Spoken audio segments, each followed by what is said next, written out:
Hugh Hefner was the teenage boy who never grew up. He died at the Playboy Mansion in LA, surrounded by friends, the self-styled godfather of the sexual revolution. Playboy sucks. At least depending on your point of view, and a debate on whether it's degraded towards women or not has made a resurgence since the passing of its founder, Hugh Hefner, earlier this year.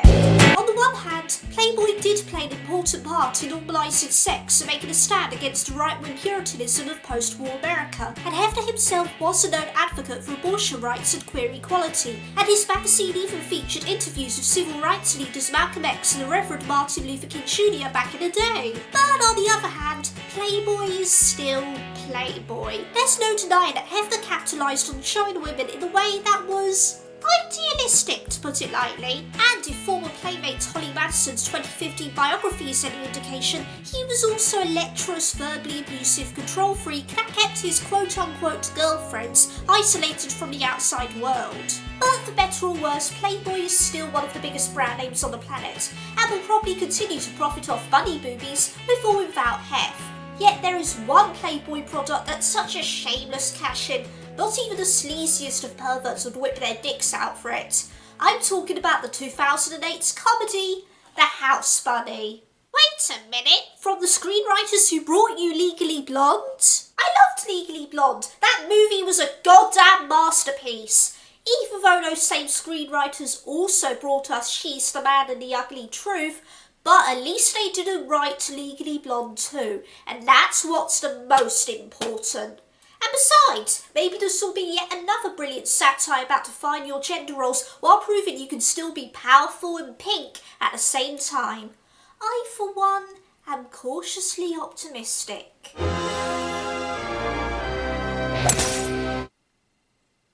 second thoughts, this ship is fucking doomed. This is Poindexta, and this is The House Bunny. The film opens with our main character Shelley, played by Anna Faris, telling us the story of her life. That's me in the basket. I guess somebody didn't want me. I wasn't very popular. Of course, everybody wanted to be adopted. Luckily, lots of families came, and everybody got to go live with a family. Oh, except me. I was an ugly child with no parents and nobody wanted to adopt me.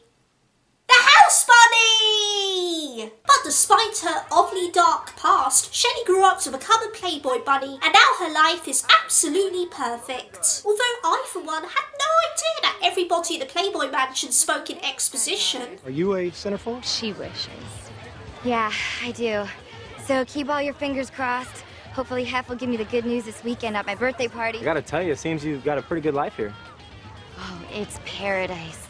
We are just one big family. I am so happy. Who even talks like this? It's like someone accidentally wrote their original story planning notes into the script. I could criticise Shelley for being a carbon copy of Elle Woods, especially with both films sharing the same writers, but whereas Elle had an actual personality even before her character development, Shelley remains a dumb blonde from beginning to end. Don't worry, that's not a spoiler, that's just a warning for hijinks to come. There goes Shaquille O'Neal. This may be his shortest cameo in anything ever, yet it was still more dignified than his entire cinematography. Let's green egg and have it. I don't know about you, but this movie's portrayal of life at the Playboy Mansion seems very unrealistic. Heck, I don't think that's a real rabbit. But I actually added something to your orange juice. Oh, Marvin, thank you so much for telling me. Usually I don't find out until much later. Shelley was date raped. More than once, apparently. Happy Madison is where good taste goes to die. Is this from Hef? Dear Shelley. Oh my gosh, it's me. Wait, there's more. Please move out of the mansion immediately. That's right. Hef is evicting Shelley from the Playboy Mansion via a Dear John letter. Forget boring old contract terminations. This method has way more dramatic potential. Hef! Where is he? You left for Vegas, Shelley. I don't think he's that good with goodbyes. That, and we couldn't afford to get another cameo out of him. We're not even 10 minutes into this movie and it's already numbing my brain cells. Even the cat wants to leave. Come on, Pooter. Go with Shelley, buddy. Pooter. Oh, that hurts. Go with Shelley. Pooter. On second thoughts, go to the dumb blonde shenanigans. The less body mutilation I see in this film, the better. And so Shelley is left to fend for herself out in the wilderness, and not a single soul cares about her miserable, if poorly contrived, situation. I'm gonna need you to blow on this. Really? I guess. Shelley is also willing to suck dick at the drop of a hat. I love how this obvious victim of sexual abuse is treated like a laughing object for the audience. Almost as much as I love how she's apparently been isolated from the outside world for so long, she doesn't know what sorority houses are. Looks like a mini Playboy mansion. Neither of those buildings look alike. Is this a fish out of water which I see before me? Either way, it's flopping. We're the house mothers of the sororities on campus. That's so dope. Do you live in the houses with the girls? Yes. Ah, that's even dopier. Modern slang! Can I be one too? I'm sorry. This is a sorority, not a brothel. We have standards. Standards that you clearly do not meet, but it was nice to meet you. Now away with you, you wanton millennial whore! We have matters of civilised things to discuss in our inner circle, snooty old twats. Harumph! One of the women suggests that Shelley try the only sorority on campus that doesn't have a house mother, Sita.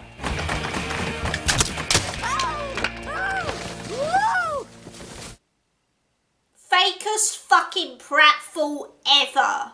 Gee, you'd think that Emma Stone would be able to afford a new sign for a house, what with her, being Emma Stone and all. But I guess Shelley happened to catch her on a cheap day. So sorry, I think I broke your Z. Oh, no, it's okay. It falls off, like, every time we open the door. Well, at least you still have TNA. Ha ha. But Emma Stone isn't the only celeb on campus. We've also got Kat Dennings and Ruben Willis, and together they all make up a bunch of unfeminine stereotypes, such as geek girl, goth girl, hillbilly girl, midget girl, pregnant girl, race girl. Cheerleader! So-and-so! What's your face? The ugly one! You a Zeta? Oh, I wish. Yeah, I do too, because, Zeta would be my new favorite, Hizzity Hang. Guys like sexy blonde chicks? Who knew? Oh, gimme some. Oh, Oh, God. Oh, yeah. boys just being boys. Oh, boys just being boys. Is that what you kept telling yourself after Hugh forced his semen down your throat every other night? This movie is ethically inept.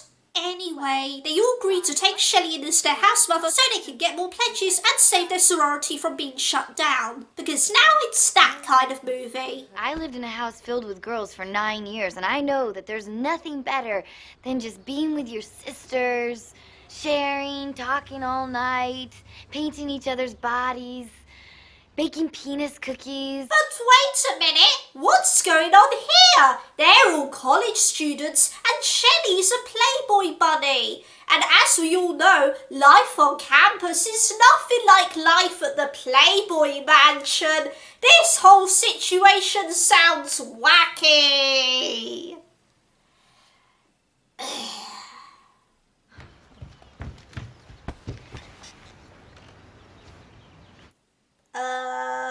Hi? Who are you?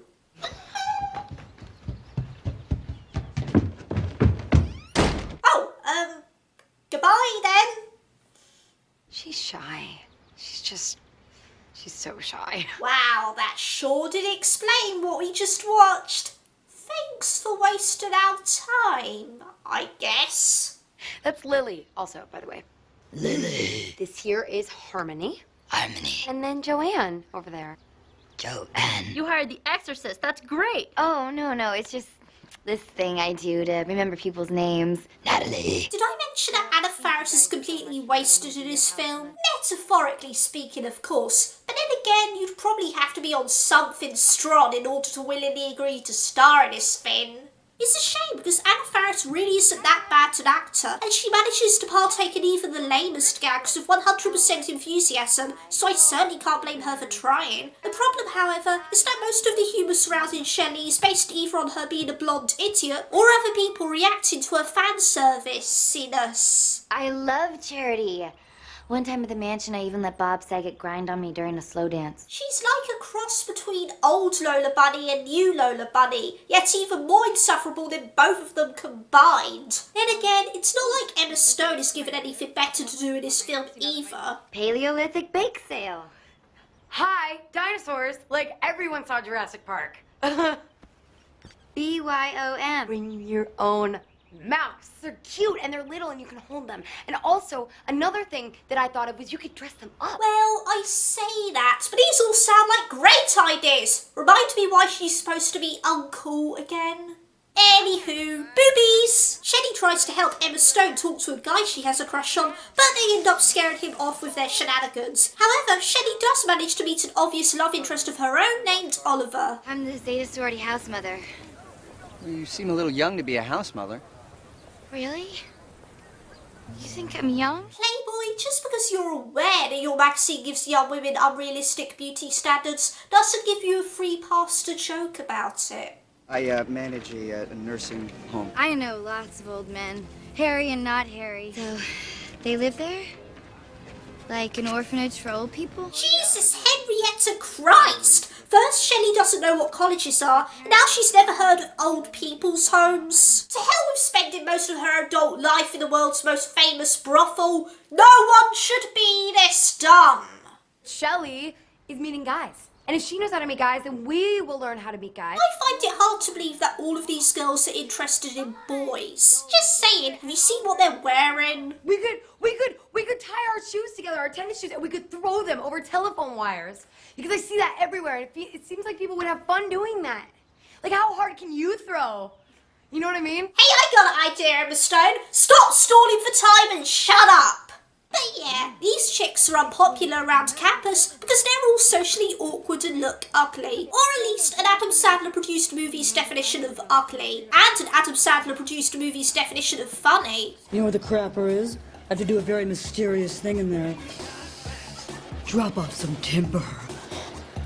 I'm definitely not drunk enough for that. Things start to look up when the leaders of the most popular sorority invite the Cedar girls to take part in their karaoke contest. But even that doesn't go so well. I'm a thief, incomplete.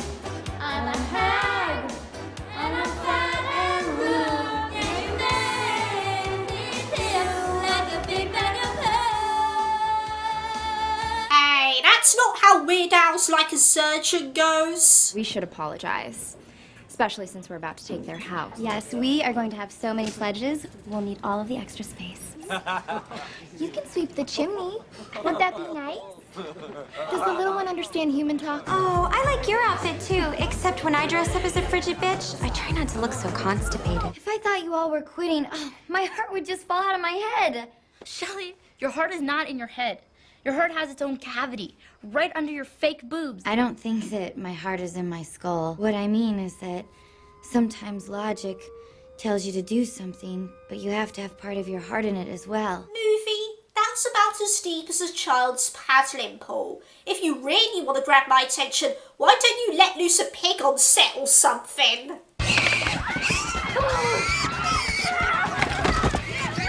What? I didn't think you'd actually take that seriously. This is war. Yeah, let's show those bitches that there's more to life than being sexy. By having Shelley teach us how to become sexier. First, we must highlight your eyes. The eyes are the nipples of the face. That line was so stupid I can't think of a good comeback for it. I want you to show skin in the 4 major regions: arms, legs, belly, and cleavage. You know, as rightfully maligned as Alison's pointless makeover at the end of The Breakfast Club was, at least she didn't throw clothes around in the middle of a department store. Seems to me that the real heroes of this movie are the poor retail workers. On the plus side, all the girls look like sluts now! Hooray! So what's next, Shelley?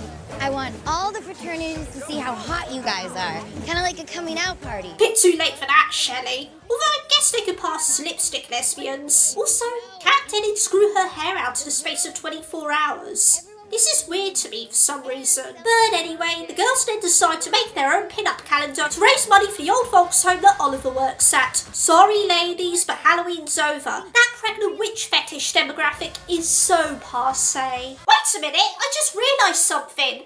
If all of these girls are supposed to be completely clueless around guys who never dated them before, then who looked her up?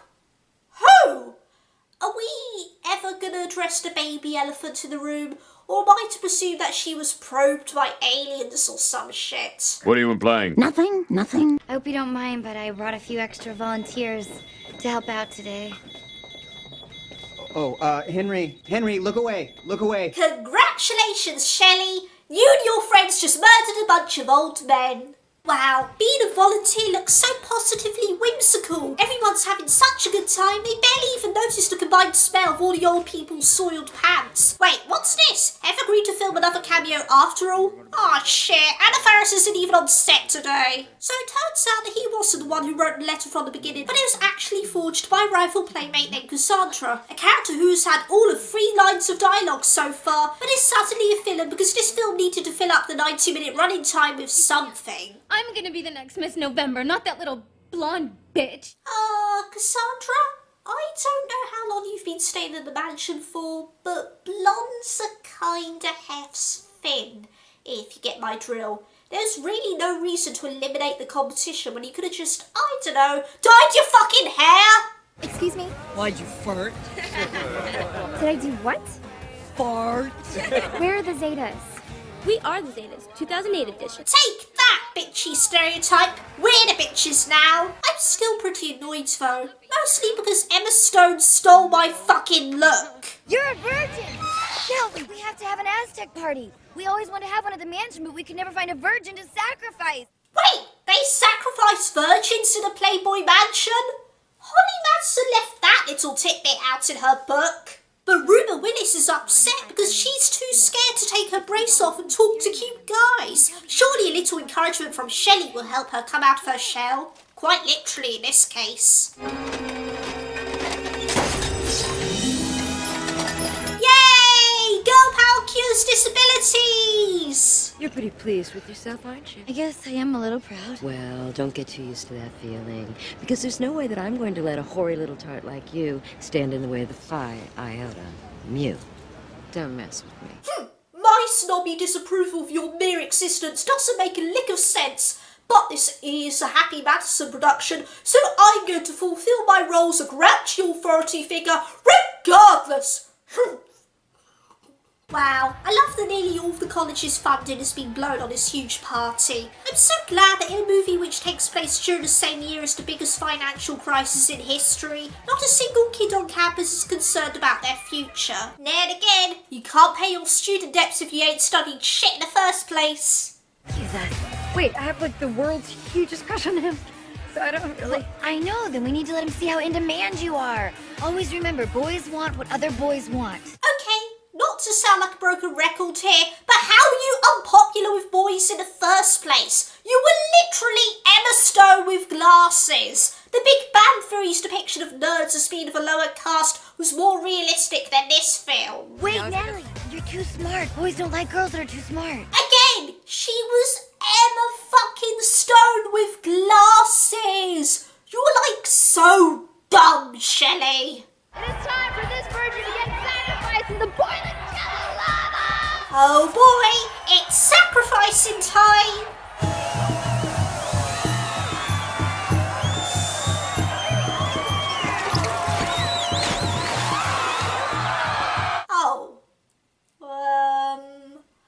I'm from Britain, so I've never heard of this whole virgin sacrifice thing, if that's even a real tradition over in America. So, well, now I feel silly. I'm still gonna hold on to this knife though, just in case. But now the main plot's done and dusted, it's time for Shelley's first date with Oliver. Let's hope nothing wacky happens. I think I dropped some money over here the other day. I just don't know wherever could it be. Maybe it's over here by this manhole. Ah! That is fucking hot! Ah! That was almost funny! Like I said before, Anna Faris is definitely the film's one saving grace. But either way, her ditzy blonde shtick gets positively unbearable at times. Wow, this was really good food. I hope it doesn't go straight to my butt. I mean, I think my butt would still be a pretty good one, though. Yep, my ass. Jeez, even by generic chick flick love interest standards, Oliver is patient as hell. Well, this has been fun, but we should probably wrap it up because I've got another date at 11. Are you serious? Well, what's a girl in demand going to do? I'm gonna get going. I wouldn't want you to keep the other guy waiting. Oh, wait! Your biceps are huge! Kiss me! You're not very likeable right now, Shelley. What if Oliver doesn't mind a smart girl? I know. So I have to learn things about things and stuff? That's right. Now it's the girls' turn to teach Shelley how to be SMRT. And oh my god, actual college lessons in a movie that takes place on campus? Oh, careful film. You don't want to do anything drastic like make the most of your setting. Who do you think you are, Legally Blonde? So one montage later, Shelley has been magically transformed into a geek. But as any movie fan knows, putting a pair of glasses on a pretty actress doesn't automatically make her smart. So, have you given any thought to who you might be voting for? I'm not sure yet. I definitely won't listen to what Simon says. He is just so mean. I usually always agree with Paula and Randy. Oh, Christ. Hey! Hey! Somebody get some slapstick shenanigans in this scene! Stat! Oh my gosh, I take care of that. Okay. Are those index cards? No, index card. They're napkins. It's okay, really. I think... Woo!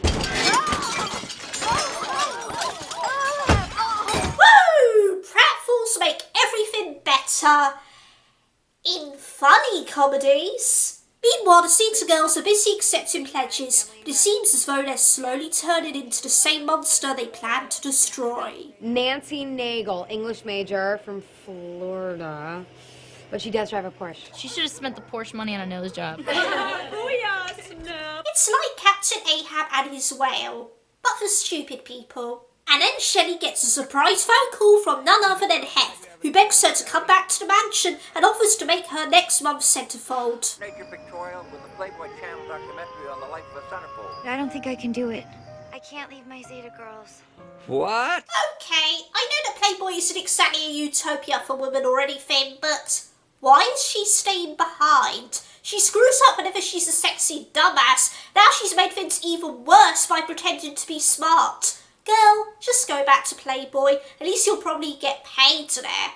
And in 2008, no less. Katutu Jahiman, sociology major from India. I remember this one. She seems kind of weird. I actually got that too. Not like an I live in the wall and eat crickets kind of weird, but just like a little off. Casual racism in a feel-good chick flick? Not on my watch! Okay, you stupid judgmental whores, listen to me! Stop it! Stop it! Lily? Wait, what? Oh, hi, other girl. Look at you people! Honestly, is this really what you've become? Judging other girls on their appearance? Calling them weird? I'm sure glad I joined when I did because honestly, I don't think I would make the cut these days. And neither would a lot of you. I can't believe that Zeta's become just like Phi Automu. A bunch of snooty bitches. Well, yeah, exactly that. Fuck you all. Well, at least someone calls these twats out on their bullshit. But that doesn't stop them from immediately blaming their villainous behaviour on Shelley the moment she steps through the door. It all started with this fake hair and your stupid water bras. You know what? Before you got here, we were individuals. You've turned us all into stupid bimbos. I mean, technically speaking, you're right, but you're also kind of racist, so... Thinking that the girls don't want her anymore, Shelley reluctantly returns to Playboy, just in time to see out kinda sort of villain GTFO. You are so vapid. Actually, I'm ingenious and philanthropic, and you're a backstabbing bitch. And you know what else? You didn't have a purpose in this movie. The Zeta girls still need a few more pledges to save their house, so they decide to give themselves yet another makeover, this time being half Shelley and half who they really are. In other words, they're nerd girls again, but like attractive Hollywood nerd girls the boys will still want to date. Don't you just love a backhanded be yourself message? Also, Emma Stone gets together with that guy she likes. Yay, who cares? I don't. But then the evil bitchy girls intercept their pledges and steal them for themselves.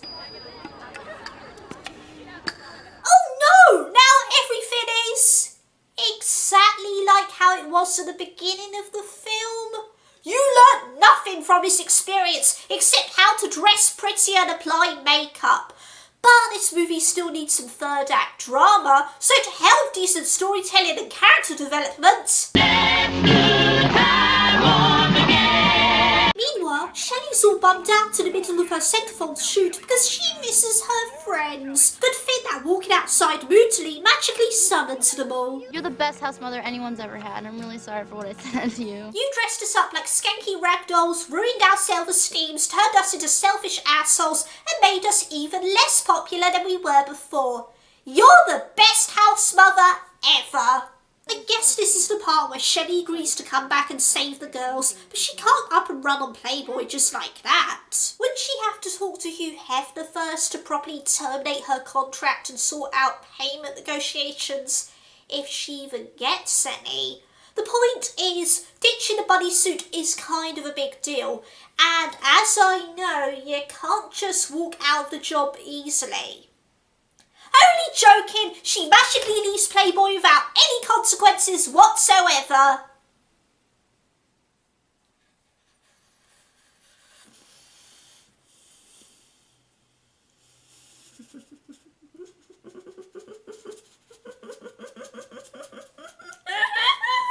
So Shelley and the gang show up to try and stop the snooty old house mother from shutting down their sorority. And I only just realised now that her name is quite literally Mrs. Hagstrom. Ha! Older women, they're not even human at all. I'm allergic to erythromycin. I took it once when I had a cold. The erythromycin also made my skin glow. It gave me like this glowing tan. And I suddenly felt like another person. Suddenly people were talking to me, and they were noticing me. And even though I was itching like crazy, it was worth it to feel accepted. This is making me pray for the simpler days of Elle Woods talking about haircuts in Congress. And anything that makes me Miss Legally Blonde too is totally immoral. One day, when your looks are gone, if everything you have is based on looks, well then you've got nothing. You need your friends and your family by your side to love you for who you are, not what you look like. Yes, you should always be yourself. Set the film where the nerdy girls get makeovers, a dumb blonde is still a dumb blonde, and motherfucking Playboy gets their dick sucked by motherfucking Happy Madison more often than whatever went on in Hefner's boudoir after hours. Don't give me your shit. That joke would have been just as tasteless even when he was alive. I'm in. Me too. One more, get your hand up. Come on, be a Zeta. Come on! Come on. Come on, one more. Just need one more Zeta. There's one more new Zeta. No, movie, no. Please don't tell me you're going to go where I think you're going to go with this. Please. No. Sorry. Can't be a baby pledging a sorority. Gotta be a student. Oh, thank God. I mean, sure, the Zeta house is fucked, but a bittersweet ending is still better than a stupid cliched ending. And braver, too. It hurts me to do this, but I... Stop! I would like to pledge Zeta. Oh! How adorably convenient. So the sorority is saved, the girls are popular again, and Shelley and Oliver make up with each other. This time, no manhole covers or bubble gum. Just see where this goes. Yes. I'd like that. Aww. I'll give them one day before Shelley does something stupid again. That was the House Bunny and... Hey, where my Zeta's at? Where my Zeta's at? What? I know what boys like. Cute smiles and heels high.